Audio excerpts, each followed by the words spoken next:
Hi, going back to when I was fitting 32 psi oil pressure sensor, so that I would have an early warning system if anything went wrong with the oil, because it's happened a couple of times, and once the normal oil sensor comes on, yeah, it's such a pretty much game over for it.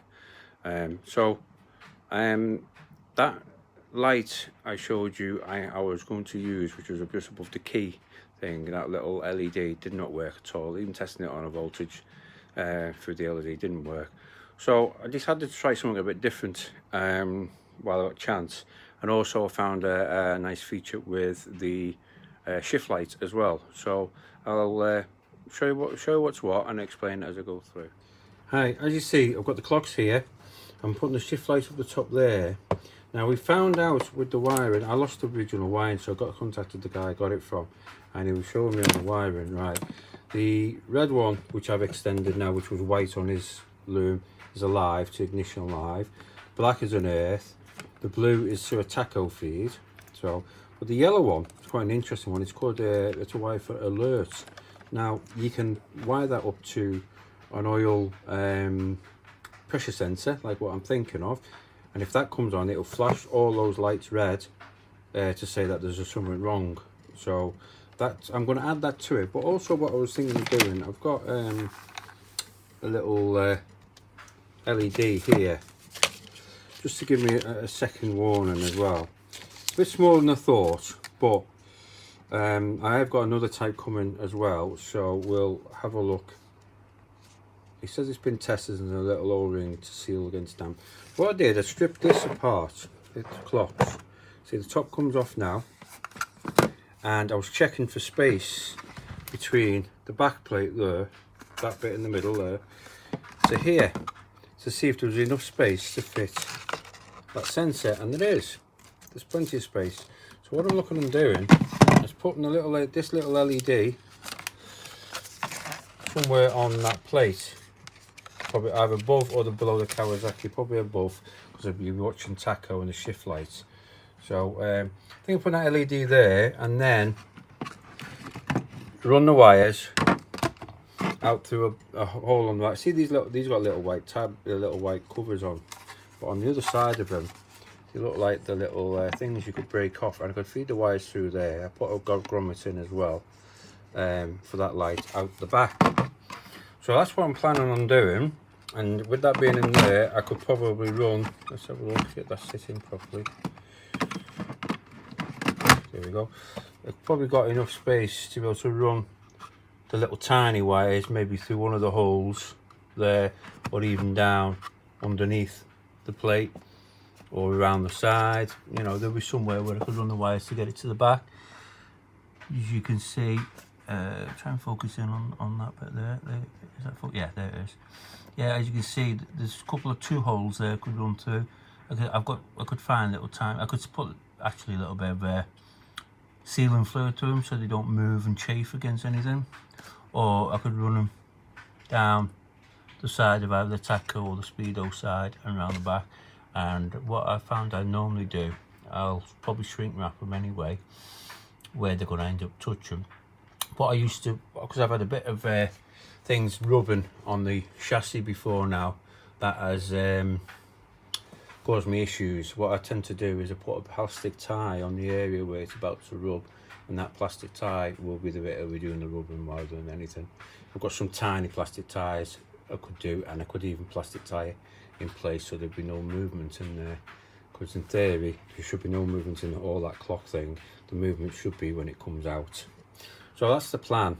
Looking on putting that LED in there and wire up the LEDs for that, the shift lights as well. There's a setting button at the back which I've got to set the low RPM and the high RPM for when the shift light starts. So that'll be interesting when it turns out to working. Can't remember how many screws are at the back. They're just normal screw heads on the back of this, no tamper screws. You see there's 1, 2, 3, 4, 5, 6, 7, 8, 9, 10, 11 screws. 11 screws on the back, and all they are is little crosshead screws, and then that comes apart. There's no seal that I've seen all the way around it. It just closes together, which surprised me how easy it was to get in there without damaging anything. So that's the plan. Anyway, I'll speak to you shortly. Hi, right, you can see at the back end there, it's been screwed in. A little bit of tape around the wires. Maybe we'll put a plastic tie from where it goes around the circuit board. And the other side looks a little bit like this. I've done it below the Kawasaki sign because above the Kawasaki sign gets close to the ribbon connectors and there might not be much space behind it. Unfortunately, I haven't quite got it central, but it's going to be as good as it gets. And then let's zoom out a bit so you can see a bit better. Oh, that's zooming in. Zoom out a bit. So then this will go in like that. Sits nicely.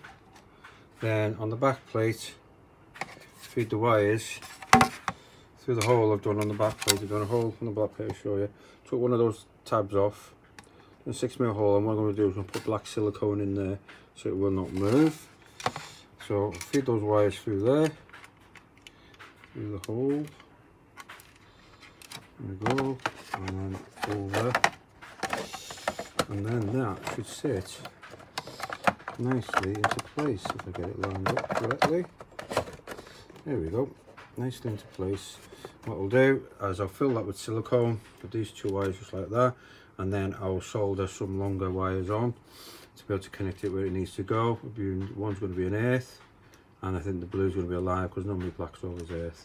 Normally red and black, but blue, I suppose. If it doesn't work that way around, it must be one way only LED, so it must be the other way around. So I will screw all this back together, silicone that, and see where we go. Hi everyone. Well, I have wired up the 32 psi LED light, and I've wired up the rev shift light. Now I can't set the rev shift lights lower and higher RPM when it needs to engage and then flash at me to tell me I'm over revving, because it's late at night and I need to rev up to, when it's on the higher limit, up to 11,000 RPM, which will be quite noisy. But I can show you what I've done and show you that this little LED, which I thought wasn't going to be big enough, is quite bright, and it goes out as soon as the engine started.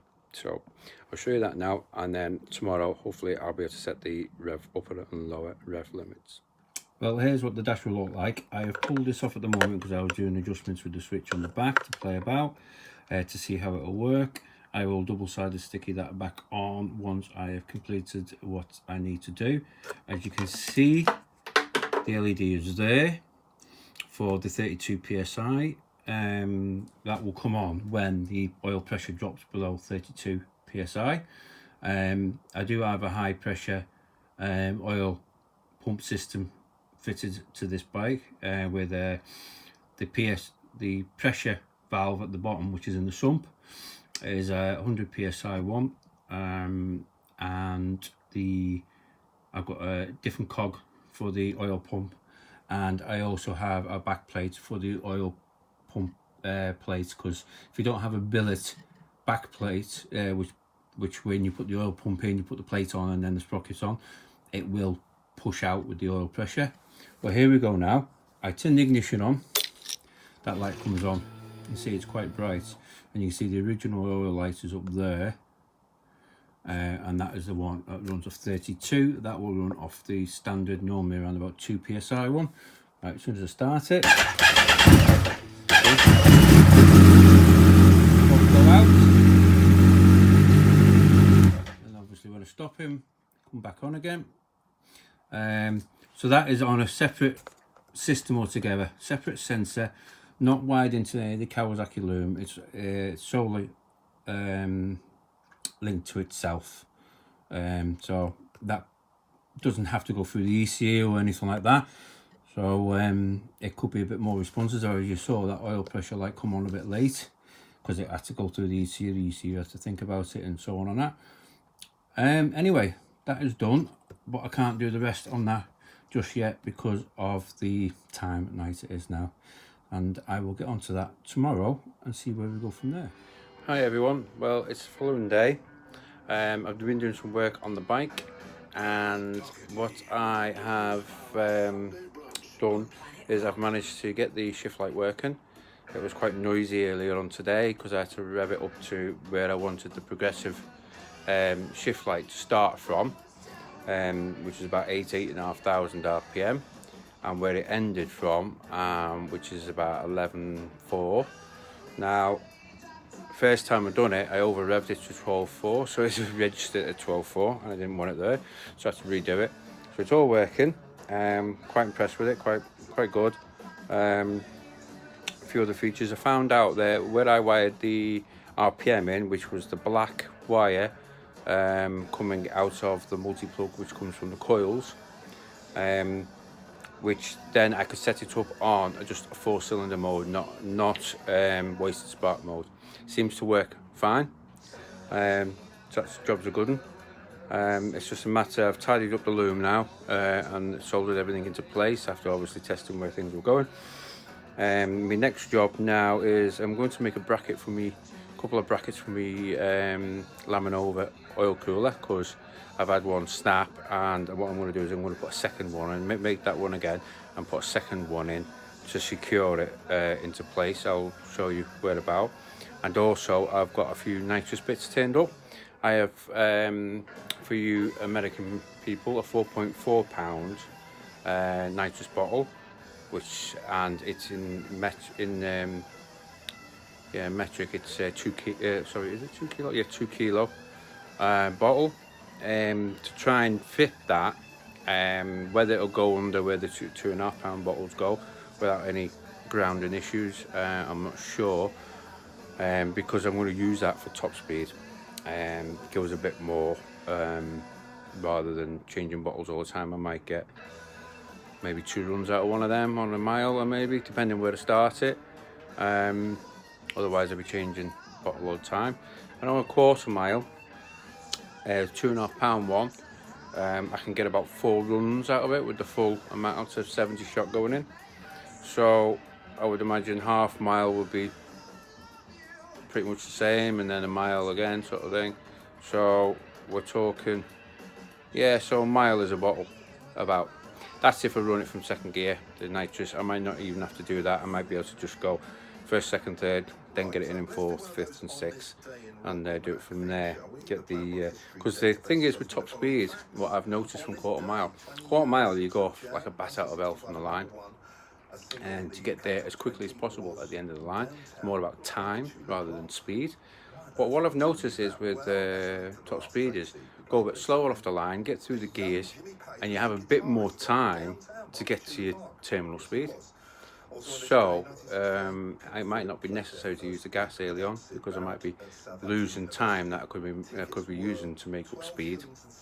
But anyway, I'll show you this now, and then I'll get back to doing the work on the brackets, which I'm about to show you. Alright, as you can see, that's the bracket. It snapped originally and we tried to weld it, but it wouldn't hold. It snapped again.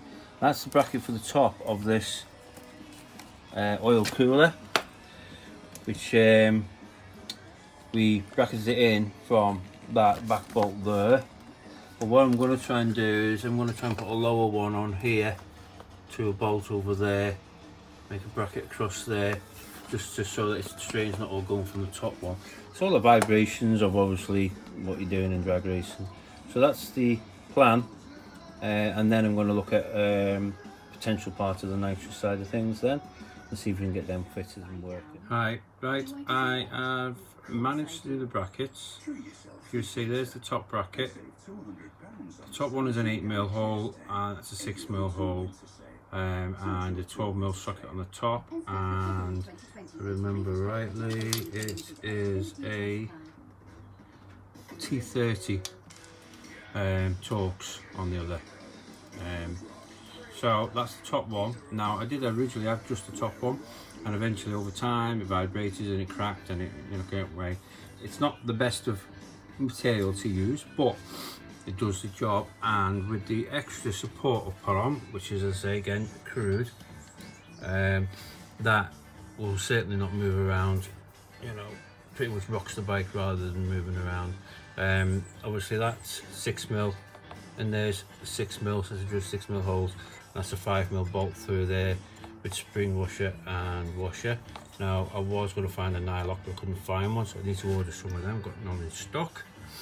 So that's it for this particular video. I'll just give you, I'll just turn the camera on, face me in, and I'll give you a bit of a talk through what I'm looking on potentially doing in the next video. Hi, yeah, as I say, I've done the, oh, my mind's going blank again, the 32 PSI oil pressure sensor with that LED as a light, because obviously the standard bike one comes on at 2 PSI, so it'll give me plenty of, should give me warning, be able to shut the engine off before we kill it or anything if I had an issue with anything oil, because I've had an oil filter back off, obviously it's locked wired now, I've had an oil pipe bust off, you know, anything can happen. You're putting these engines under such stress that, you know, they're not designed to be hammered like we are actually hammering them constantly all the time, especially with the modifications we've got, because we've modified it so we can actually get the bike lower, tuned slightly different, and to be able to put so much torque down through the rear wheel. Sounds like someone's at the door. Alexa will soon tell us. Yeah. Someone is at the front door. She has. Right. Anyway, someone will answer that. So, doing this oil warning light will give me a bit of warning, shut the engine off, because the last couple of times it's happened, it's killed the crank and on one con rod on one occasion, and the cranks aren't cheap for these, and it's quite difficult to get them repaired, because there's only so much meat you can take off them, and then you got to get them recoated and so on and that. Now if you completely fry it like I did, then there's no point taking the risk really, because there's always a chance of spinning a shell if it's not done properly. Right, anyway, done that, done the shift light. The shift light works quite well. I'm not going to rev it up and show you, because it, you know, 11,500 RPM is quite loud in this neighbourhood. Since I've come here it's got noisy, but that's me, so what. So we've done the shift light, done that, that's done. I've done my new reservoir for my rear thumb brake, which needed doing. Now what we'll be doing next time, I am looking to see if I can fit a rather large bottle of nitrous to the bike without actually hampering any you know, like wind resistance and stuff like that. There is a bracket underneath that takes a 2.5 pound bottle, but this is 4.4 pound, which is 2 kilo bottle. It's a lot taller, and we might have a problem fitting it underneath, because obviously when the bike squats it does come down so far, so I need to compress the suspension and squat the tyre, well probably flatten the tyre, and that will be as far extreme it'll be pushed down under load, and see how low the bottle will go. So that'll be interesting to do. So we're going to look at doing that, and I've got a couple of new valves for the bottles, and I've got a fuel transducer. Got a nitrous transducer on, quite a bit of a word for me to say, which reads the pressure of the controller with the transducer, reads the pressure of the nitrous, and if it drops below a certain PSI, it will reduce the fuel accordingly, or it might even be able to put the heaters, what's the name, heaters on to increase the pressure. Well, that's actually pretty much what it does. If the pressure is, correct myself here now, if the pressure, you set the pressure at 950 psi on the controller, the transducer will read the psi and will keep the heaters on until we get past 950. If it drops below it again, then it will put the heaters back on again. Now that varies depending on how much gas you've got, how much liquid gas nitrous you've got in the bottle, because you could be heating a bottle like I did once before. I was trying to heat this one bottle up, really trying to hit it. It wasn't working, and the heater worked. So yeah, then I swapped to another bottle because that bottle must have been nearly empty, and the PSI shot up well over 1,100 PSI. So we had to try and page it through, let it settle, and get it back to 950. It'd work better at that, but you know, you don't want to be sort of blowing things apart. Anyway, I've got a fuel transducer which reads the fuel pressure. Now, if the fuel pump starts to fail, it'll read the pressure drop and potentially turn the nitrous off or reduce it, depending on if it's just a little drop and it comes back up, so that you don't run lean on the bike and then it'll go kaboom, or the engine going kaboom. So I've got a fuel transducer to fit in, which has come from the nitrous people, Wizard of Noz. So I've got all that to do, and that's the end of this video. Hopefully you've learned something like I have along the way, and we'll get it from there. I have tons of work to do, so there's always something going on. It's just whether I get to do a video, because the job takes almost nearly twice the length of time when you're recording as well. So there you go. Anyway, and I'd rabbit on, as you know. Anyway, thank you for watching. If you can, subscribe, and there will be something that may interest you along the way, because it'll be along with the racing. Hopefully going to be doing some video footage with racing a long time, trying to get my brother-in-law to try and or son-in-law to try and do some video footage of me racing, because it's very difficult when there's only two of us and one's got to help me on the start line. It's actually getting the footage. So and the website, I've got a website obviously, it's www.team-legend.co.uk, .co.uk. So that will hopefully have the results and where I'm standing in the tables, stuff like that, videos, photographs, blogs. Start doing a blog on there soon, and whatnot. Anyway, I better go because I'm rabbiting on again, and I will speak to you or do a video again shortly. Goodbye.